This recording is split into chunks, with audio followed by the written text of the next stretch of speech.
मनोज जरांगे पाटील तुम आगे बढ़ो, हम तुम्हारे साथ हैं। मराठ्याला ओबीसी मधलं आरक्षण, मराठ्याला ओबीसी मधलं आरक्षण. अरे कोण म्हणतंय देत नाही, अरे कोण म्हणतंय देत नाही. मराठ्याला ओबीसी मधलं आरक्षण, मराठ्याला ओबीसी मधलं आरक्षण. एक मराठा, छत्रपती शिवाजी महाराज की जय, छत्रपती संभाजी महाराज की जय, क्रांती सूर्य महात्मा ज्योतिराव फुलेंचा, आरक्षणाचे जनक राजश्री शाहू महाराजांचा, शिल्पकार डॉक्टर बाबासाहेब आंबेडकरांचा. मनोज जरांगे पाटील तुम आगे बढ़ो, हम तुम्हारे साथ हैं। मनोज जरांगे पाटील तुम आगे बढ़ो, हम तुम्हारे साथ हैं। एक मराठा. मराठा समाजाला ओबीसी मधलं आरक्षण मिळावं याकरिता मागील वर्षी 2024 साली 26 जानेवारीला मराठा समाज नवी मुंबई वाशी या ठिकाणी कोट्यावधीच्या संख्येनं एकत्र जमला होता.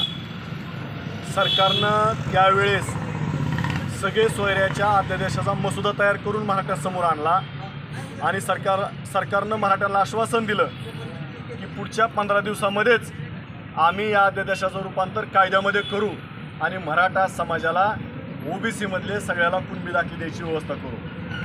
परंतु सरकारनं आत्तापर्यंत म्हणजे 1 वर्ष झालं मराठ्यांना कुणबी दाखले सरसकट देण्याचं काम जे आहे ते केलेलं नाही. सरकार मराठ्यांशी खोटं बोललंय. त्यावेळेस असणारे मुख्यमंत्री एकनाथ शिंदे साहेब, आताचे उपमुख्यमंत्री असणारे आहेत ते, आणि त्यावेळेस असणारे उपमुख्यमंत्री देवेंद्र फडणवीस साहेब आता मुख्यमंत्री झालेत. मराठा समाजानं त्यांच्यावरती विश्वास ठेवून भरघोस मतानं त्यांना या महाराष्ट्रामध्ये निवडून दिलेलं आहे. मराठ्यांनी ते आम्हाला आरक्षण देतील या अपेक्षेनं त्यांना आम्ही भरघोस मतदान केलेलं आहे आणि त्यांना निवडून दिलेलं आहे. आज आमच्या मराठा समाजाचा आणि सर्व गोरगरीब समाजाचं दैवत असणारे जरांगे पाटील अंतरवाली सराटी या ठिकाणी 7व्यांदा मरून उपोषणाला बसले आहेत. सरकारनं ही वेळ त्यांच्यावरती येऊ द्यायला नाही. का होईल अशा पद्धतीनं तुम्ही त्यांना उपोषण करण्याची वेळ त्यांच्यावरती येऊ देऊ नका.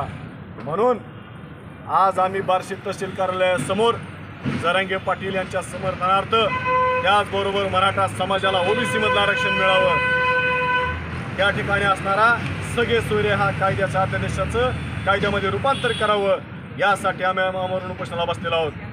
जोपर्यंत सरकार मराठ्यांना ओबीसी मधलं आरक्षण देणार नाही तोपर्यंत आम्ही आणि जरांगे पाटील 1 इंच सुद्धा मागे सरकणार नाही असा इशारा आम्ही सरकारला या निमित्ताने देतोय.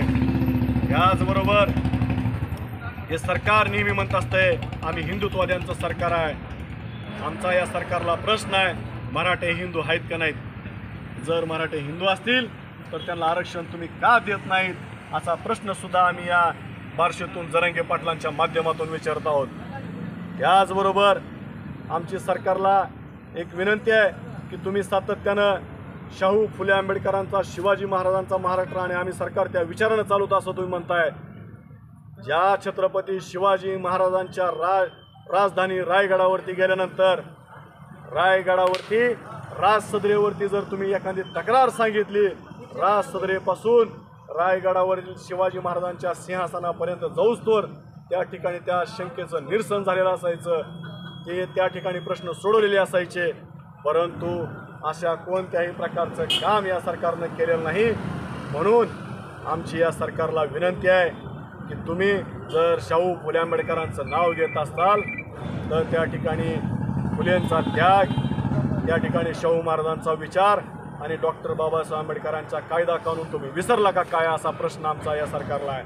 म्हणून येणाऱ्या या उपोषणाच्या दरम्यान मराठा समाजाच्या ओबीसी मधल्या आरक्षणाचा प्रश्न संपवावा आणि मराठा समाजाला न्याय द्यावा अशी आमची या ठिकाणी विनंती आहे. जय जिजाऊ, जय शिवराय.